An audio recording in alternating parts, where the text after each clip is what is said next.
За да настроим успешно устройството, първо трябва да от долната страна да избутаме нагоре капачето отзад,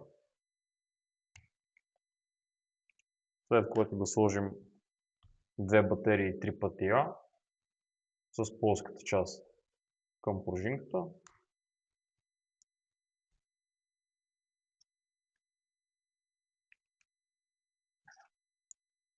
Да сложим капачето.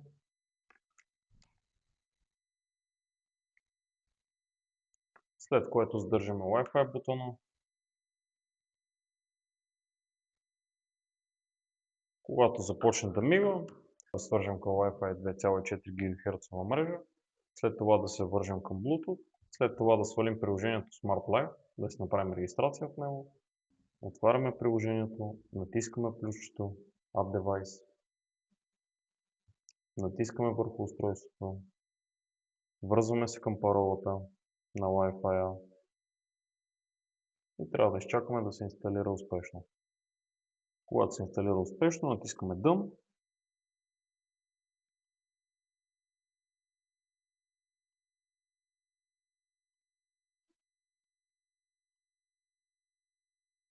и нашето устройство е активирано успешно.